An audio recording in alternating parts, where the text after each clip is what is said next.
こんにちこんにちは。は。ペコペコ、ケンジとあかりとゆうちゃん。キーちゃんです。はーい。はーい。はーい。ゆうちゃん、キーちゃんは現在1歳2ヶ月です。はい。2024年12月に生まれて約1年が経っているので、ここら辺で双子育児を振り返りながら本音を話したいと思います。はい。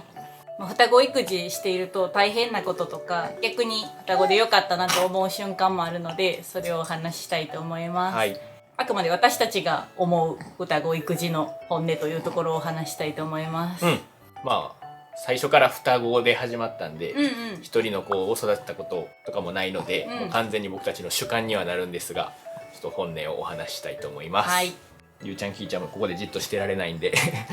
遊ばせながら撮影したいと思います。はい。大丈夫か？頑張ってくれるか？二人とも髪が伸びてきたので、今日はくくってます。もうちょっとくくれるようになってまだちょっと量は少ないけどな。くくってます。ひひひ何してんの？眠たい。今回は双子育児の大変だったことや良かったことをお話しするんですが、まずは2人についてちょっとおさらいというかお話ししたいと思います。はい。初めに言った通り2人は2024年の12月に生まれました。はい。で、二卵性の双子になります。はい。で2人とも女の子で先に出てきたのがゆうちゃんです。はい。ただ2人の差は1分もなくて、30秒違いぐらいやから、何時何分まで一緒やねんな。そうそうそう。生まれた時間が。はい。ゆうちゃんは 1814g、きーちゃんは 2158g で生まれました。はい。2人ともちっちゃめでは生まれています。はい、どうぞ。ちら。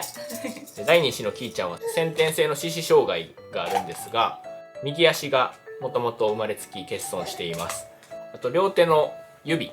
左手の指は薬指が途中までしかなくてちょっと短くなってます。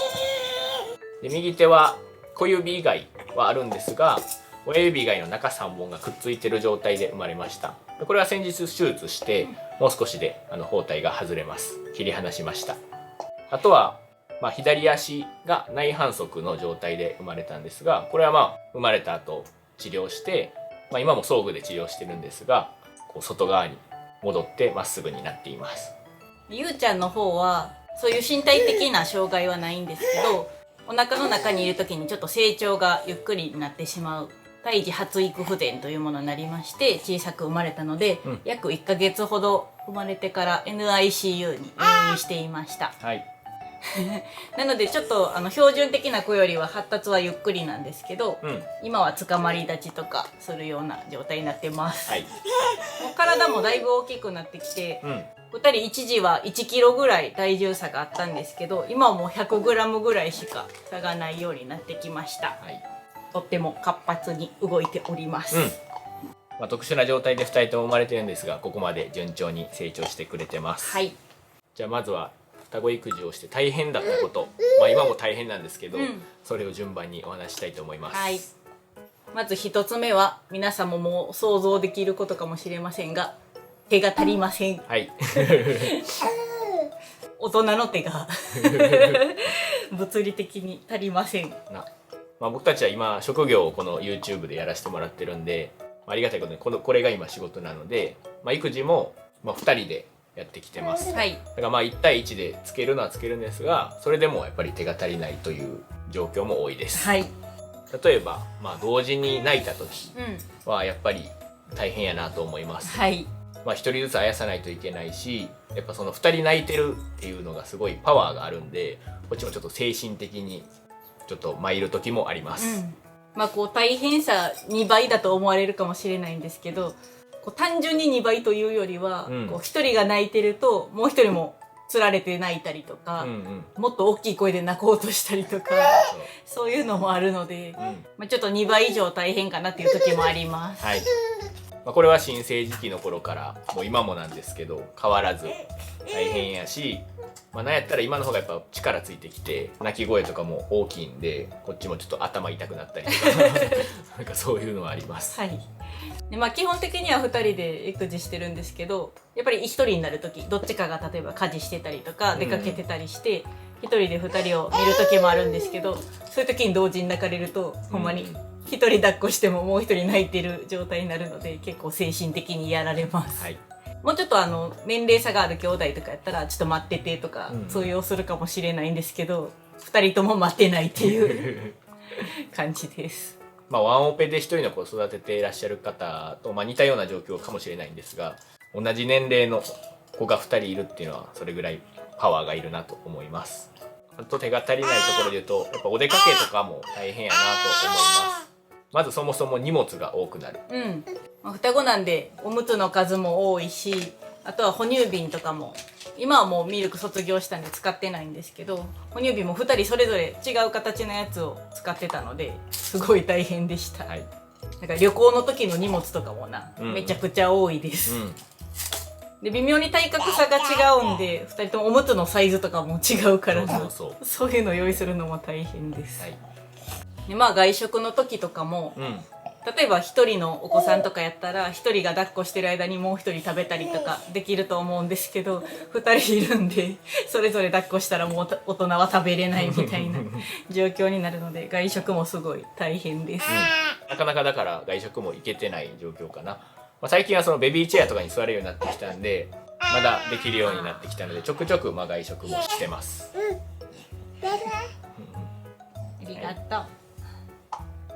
基本的にお出かけの時、大人2人子供2人で出かけますが、もう1人いてくれたらなと思うシーンは多々あります。まあこの手が足りないっていうのはなんとなくもう皆さんも想像できるところかなと思います。なんか今この状況を見てても2人はそれぞれ自由に遊んでしてるから大変な部分も多いです。なんかちっちゃい時はここに座らせて撮影とかできたんですけど、もう大きくなってきてもうパワーもついてきたし、もう自分の意思がはっきりしてきたから文句も言うし、大変になってきたんで、おやつを与えながらなんとか機嫌を取りながら進めたいと思います。2つ目は授乳についてです。まあ、今はもうミルク終わってご飯を食べてるんですが、まあ、ちっちゃい頃とかミルクあげてたんでそれが大変でした。まあ、完全母乳で育てたり、もう逆に母乳与えずにミルクにしたりとか、いろいろ方法はあると思うんですけど、うちの場合は混合でやってました。で混合といっても直接母乳をあげてたわけじゃなくて、母乳は搾乳して哺乳瓶であげてました。まあ、それ結構コメントでも直接あげないんですかっていう直接あげないんですかっていう声とかもあったんですけど、物理的にちょっと難しくて、まずゆうちゃんは結構ちっちゃく生まれて、そもそもさっき言ったみたいに NICU に入院してたので、もう直接あげるとなると病院に私が行くしかなくて、でもきーちゃんはもう退院してたので、なかなか毎回その直接あげに行くことが難しい状況にありました。なので搾乳したものをケンジが病院に届けると、そういう方法をとってました。まあ、ちっちゃかったからちょっとパワーもなかったし、こう直接母乳するのって結構パワーがいるからすぐ寝てしまったりとかして、あんまりそれだと量が飲めなくて大きくならないっていうのもあって、まあ、2人ともちっちゃく生まれたからしっかり飲んで大きくなってほしいなっていうのもあって哺乳瓶であげてたのもあります。できーちゃんに関しては、まあ、体格はゆうちゃんよりは大きかったんですけど、ちょっと哺乳瓶もなんですけど吸う力がすごい弱くて、まあ弱いのか吸うのが上手じゃなかったっていうのもあるんですけど、そうやな、なんか哺乳瓶もチュパチュパ音してたし、助産師さんにもこの子はちょっと飲むの下手やねと言われてました。なのできーちゃん哺乳瓶も普通のじゃなくて、ちょっと吸うの力が弱い子用みたいなのを使ってました。なのでちょっと直接あげるのが難しかったので全部もう搾乳してあげてたという感じです。でなのでその搾乳がまず大変でした。まあ、これはもう以前双子育児便利グッズみたいな動画撮って搾乳機も紹介したことあるんですけど、それも試行錯誤しながらいろいろ試して、最終的にはハンズフリーの電動搾乳機に落ち着きました。それがあったからなんとか続けれたという感じです。でもそれもなんか洗うのとか大変やったし、結局哺乳瓶であげなあかんから哺乳瓶の洗い物もあって、それがかけるに2人分だったんで洗い物もすごい多くて大変でした。まあ、新生児期なんかももう3時間に1回ぐらい授乳しないといけないんで、なんかずっと哺乳瓶を洗ってた覚えがありますで結構哺乳瓶買い足してたくさん持ってたんですけど、それでも大変やったな。消毒とかもせなあかんし。なのでそこも便利グッズに頼ってポチッとっていう消毒と乾燥までやってくれる機械を使っていました。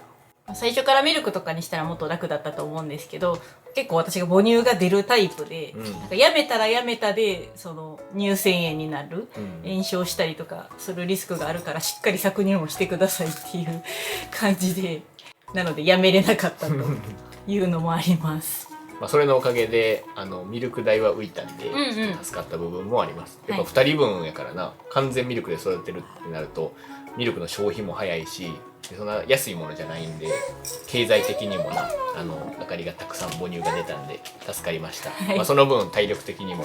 大変やったと思うし、搾乳してその授乳もしないといけないんで、特に夜とかな眠たい中それやらなあかんから大変やったと思います。でも最初の3週間ぐらいはゆうちゃんが NICU に入院してて、でも毎日ゆうちゃんに会いに行けるわけじゃないから、できることといえば搾乳ぐらいしかなかった。刺した？大丈夫です。はいはい。できることといえば搾乳することぐらいしかなかったんで、それはやってよかったかなと思います。ただその搾母乳を哺乳瓶であげたんですけど、それの良かったところはまずあげるミルクの量が目で見えるんで、どれぐらい飲んだかっていうのが分かるっていうところと、僕たち2人で育児してるんで2人でミルクをあげれる、哺乳瓶であげれたんで、完全母乳とかやったらなもうあかりの負担しかなくてめっちゃ大変やと思うんですけど、哺乳瓶にすることで2人で分散できたんでそれは良かったかなと思います。でも離乳食始まる5ヶ月ぐらいから少しずつこう搾乳の量を減らして完全ミルクにしました。でその離乳食が始まって授乳は楽になったんですが、次は離乳食が大変になりました。年子の方とか兄弟いらっしゃる方も離乳食と例えば幼児食作ったりで2種類作らなきゃいけなくて大変だと思うんですけど、双子の場合最初は同じなのですごい楽かなと思ってたんですが、なんか進み方が2人結構違くて、なのでそれぞれに合わせたものを作らないといけないので、それがすごく大変でした。ちーちゃんは離乳食始めた最初から結構パクパク食べてくれてどんどん進んでいったんですけど、ゆうちゃんは最初1ヶ月ぐらいはあんまり食べてくれなくて、口ももう開かんみたいな状態だったんで、ゆうちゃんがいざ食べる時にはもうきーちゃんは結構進んでるみたいな形で、それがすごく大変でした。そのアレルギーとかもやっぱり最初チェックしないといけないんで、2人分こう把握しながらやらないといけないので、それも大変でした。今は1歳過ぎて2人とも大体食べれるもの同じになってきて形状も揃ってきたのでだいぶ楽になりました。ただ最初の頃がやっぱりすごい大変でした。離乳食のストックとか作っても双子なんであっという間になくなるので、なんか夜な夜なストックを作ってました。で作るのも大変なんですけど、揚げるのももちろん大変です。最近は結構手づかみ食べとか、自分でちょっとスプーンを使ってみようとしたりして、手が空く時もあるんですけど、最初は全部スプーンで揚げてたので、やっぱり大変でした。それもやっぱ手がな、もうちょっと欲しいなと思う時がたくさんありました。幸い2人は好き嫌いもそんなになくて、ご飯もめちゃくちゃ食べるんで、なんか食べなくて困るとかそうやな、そういうのはないんで、助かってます。なんかそうじゃなかったらこんなに頑張られへんかったかもしれない。なんかやっぱりなかなか離乳食って食べてくれないお子さんとかももちろんいるし、2人も風邪の時とか、なんかタイミングによっては食べてくれない時あるんですけど、ちょっと精神的にそれってめっちゃ辛いから、よく食べてくれるタイプだったので頑張って作ろうと思えたので、それは2人に感謝です。でもほんまに今のところアレルギーもないし楽しく食べてくれるんで、いいこともあるけど大変なことも多いな。でこれからスプーンの練習とか、フォークの練習とかもしていくんで、それはそれでまた大変になりそうな気がしてます。一人のお子さんとかでも大変やと思うんですけど、2人がもし例えば床にバンバン投げ出したりとか、そういうのすると、大変やしこっちもちょっと気がめいる部分もあるんで頑張っていかなあかんなと思ってます。ゆうちゃん眠くなってます。あれ朝にしたのにやるか、このまま行こうか。4つ目の大変なことは、睡眠時間の確保です。はい。これは主にもうちょっと2人がちっちゃかった頃のお話です。はい。離乳食も食べてくれるタイプやし、基本的に2人はすごいよく寝てくれるタイプではあります。これは新生児期の頃から、もうよく寝るタイプでした。はい。なのでどっちかというとこっちが起こして授乳するみたいな感じでした、新生児期は。これがどっちも寝ない子とか、片方だけでも寝ない子であればもっと大変やったとは思うんですが、2人が寝る子やったっていうおかげでまだマシでした。ただそれでもやっぱり双子なので睡眠時間確保するのは大変でした。2人とも同時に起きて同時に寝てやったらタイミング揃うから僕たちも寝れるんですが、やっぱ人間なのでそんなこともなく、1人が起きてでまた次順番にもう1人が起きてってなるんで、もともと4人で一緒に寝てたんですが、それをしてるとやっぱ2人がそれぞれ起きたりすると、そのたびに僕たちがどっちも起きないといけなかったんで、睡眠時間がやっぱり少なくなるっていうので、途中でいろいろ試しながら、最初は4人で寝てたんですけど、ほんまに眠たい時とか睡眠時間確保したい時はもう1人ずつそれぞれ担当して、2階建てのお家に住んでるんですが、1階と2階で分かれて寝ると。そうしたらまだ1人だけ対応したらいいんで、もう1人が起きてたとしても、寝れるんで、そういう感じでなんとか睡眠時間を確保していました。はい。2人と寝床を考えるのも結構大変で、最初はベビー布団1枚に2人を寝かせてたんですけど、だんだん寝返りとかするようになってくると難しくなってくるので、2枚買ったりとか、あとは片方に寝相悪くて突進していったりとかもするから、今はベビーサークルの中に布団を敷いて寝かしたりしてます。ほんまに寝返りで起きてしまうから寝返り防止ベルトを使ってた時期もあったし、なんかクッションみたいなのを使ってた時期もありました。なので結構寝床はその都度応じて変化していったという感じです。今はほんまにもう夜8時ぐらいまでには2人とも寝て、でそこから起きずに朝の7時前ぐらいまでは2人とも寝てくれるので、もう睡眠時間も全然取れてます。夜泣きもほぼなくて、ちょっと体調悪い時とかはあるけど、全然いても泣かずに朝まで行くことも多いので、その点はすごく助かってます。で大変だったことの最後は病気になった時です。でこれは2人が病気になった時の話もあるし、僕たち親が病気になった時の話もあります。2人とももう保育園に行ってるので、結構保育園で風邪もらってきたりとかするんですけど、同時になって同時に回復していくならまだいいんですけど、順番になっていくので、それがすごい大変やなと思います。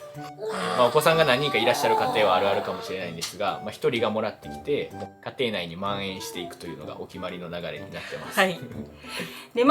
私たちが元気なら看病もできるんですけど、双子が先かかって、そのちょっと遅れて自分たちがかかって、もう2人は元気になってるみたいな状況が一番辛いです私たちはしんどいけど双子はめっちゃ元気みたいなのが大変やなと思います。つい最近も、最初ゆうちゃんが体調悪くなって、嘔吐を伴う病気やったんですけど、嘔吐して、で、それがまたきーちゃんに移ってきーちゃんも嘔吐して、でその次はあかりが嘔吐して僕は嘔吐まではいかなかったんですけど、体調悪くなってなんか家族全滅みたいな状況で一番最初にかかったゆうちゃんは、もう回復して、私たちがしんどい時に元気になってるみたいな、なんか遊んでほしくてな、っていうのもあって大変でした。やっぱ病気になると2人ともちょっと機嫌悪くなったりとか、ご飯もなかなかいつも通り食べなかったりとかで、睡眠もやっぱしんどいから寝れなくて泣くとか、普段夜中は起きひんけど頻繁に起きたりとか、そういうのもあって、やっぱ病気になると大変やなと思います。さらに自分たちもそれで体調悪かったら、そんな中でも2人の看病をしないといけないんで、もう地獄やなと思います北海道に住んでて地元の大阪に引っ越してきたのはそういう理由もあります。やっぱり病気の時に周りに知り合いとか誰もいないと助けてもらえないんで、今回も親にちょっと助けてもらいながらなんとか乗り越えました。病院連れて行くのとかも、うん1人で2人連れて行くの結構難しいんで、大体2人で行くことが多いんですけど、それも自分たちもしんどい中連れて行かなあかんかったりして結構大変です。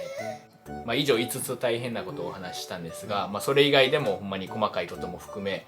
日々双子育児大変です、はい。これはもう皆さん想像の通りかもしれないんですが、動画で映ってない部分もたくさんあるし、僕たちも精神的にやられる時もあるんですが、なんとか可愛い双子を前にしてやっております。はい。結構コメントとかで2人ともお利口ですねとかあんまり泣かへんっていうコメントももらうんですけど、全然泣く時はあって、できるだけでも2人が泣かないように、こう生活リズムをお出かけの時も守ったりとか、そういうのは気にするようにしてます。結構ルーティンを守ってるんで、そのご飯とかおやつとか寝る時間、お風呂の時間を含めてもう守るようにはしてます。そういうことのおかげで夜とかも寝てくれるのかなと思います。はい。大変なことも多いんで、夫婦2人で頑張るのはもちろんなんですが、周りの力も借りながらなんとかやっております。はい。今のところこんな感じで過ごしております。今後またイヤイヤ期とかな、もうちょっと自我がどんどん強くなってくると思うんで、また大変なことが出てくると思うんですが、その時も臨機応変に考えながら頑張っていきたいと思います。はい。で続いて逆に、双子育児をして良かったところをお話ししたいと思います。はい。これはたくさんあるんですけど、いっぱい言ってもしょうがないんで2つぐらいに絞ってお話しします。はい。1つ目はとにかく可愛いというところです。はい。もうこれに尽きるかな。そうやな。大変さはもちろんあるんですけど、やっぱり2人が一緒に遊んでる姿とか、2人でなんか笑い合ってる時とかもあって可愛いだと思います。双子でよかったなと思う瞬間の方がやっぱ多いです。世の中はなんか双子可愛いみたいなイメージがあるのか、なんか外で歩いてても双子のベビーカーを見ただけで皆さん可愛いと言ってくれたりとかそういうのも多いな。あとなんかみんなの目線が優しい気がする。こうベビーカーをしててすごいニコッとこうすれ違いざまに笑ってくれる方とかも多かったり、手振ってくれたりとかしてくださるんでちょっとそういうのにも癒されてるというか。話しかけられることも多いな。そうやな。双子っていうと珍しいっちゃ珍しいから双子ですかっていうお話してくださる方も多い。でたくさん可愛いねって言ってもらえるので、幸せかなと思います。ちょっと2人喧嘩することというか、同じおもちゃを取り合ったりとかすることも多いんですけど、でも2人で仲良くなんかいないいないばあして笑ってたりとか、なんかおもちゃの渡し合いしてたりとか、そういうのを見るとすごい癒されます。しかも二卵性で、顔も全然違うんで、それぞれの可愛さが見れるのもいいところだなと思います。2人を同時に育ててるんで、2人の個性が見れるっていうところもすごい良かったところだと思ってます。特にゆうちゃんきーちゃんはほんまに顔もあまり似てないんですけど、性格も全然違います。子供を育ててると、これでいいんかなとか合ってるんかなって悩むこともあるかとは思うんですが、やっぱり双子を育てていると、それぞれ個性があって、全然違ったりするんで、逆にこれは個性だと諦めることもできます。はい。例えば全然寝てくれないとか全然食べてくれないとか、あると思うんですけど、同じものを作っててもそうやし、同じ生活リズムにしてても片方寝えへんとかもあるから、もうこれはその子の個性による、育て方間違ってるとかでもなく、そういうもんなんやなと結構最初から割り切れるのはすごい良かったかなと思います。結構一人目のお子さんとかやと多分すごい心配になる方も多いと思うし、私も実際そういうタイプではあるんですけど、2人とも同じように育ててても違うので、これはどうしてもしょうがないんやわとなんか最初から割り切れる、初めての育児やけど結構割り切れるのは良かったかなと思ってます。こっちの精神的な意味ですごい救われたなと思います。それは最初から2人育てる双子育児のメリットだと思います。はい。あとなんか完璧を求めててもなんか無理、絶対泣かせたくないとか思ってても、さっき言ったみたいに手が足りないこともあるんで、物理的に無理やからちょっと泣いててもごめんねぐらいでいけるのもいいところかなと思います。というわけで双子育児を振り返って大変だったことと良かったことをお話しさせていただきました。ちょっと2人もそろそろ限界なので、遊べとな終わろうかとアピールしてくるので終わりたいと思います。静かに動画を撮れてた頃が懐かしいよな。皆さんコメントでな2人おとなしくて賢いですねって言われてたけど、もう今は怪獣です特にキーちゃんがもうすごい、そう自我がやっぱり芽生えてるのでまあこれも成長の証ということで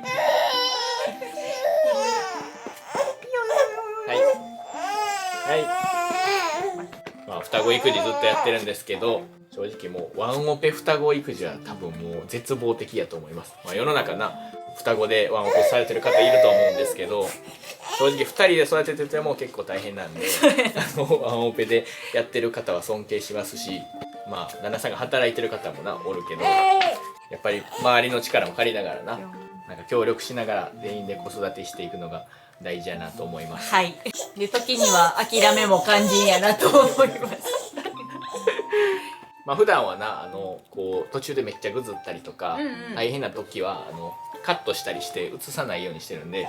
まあ見えてる部分で言うと2人がなお利口さんにして、お出かけとかも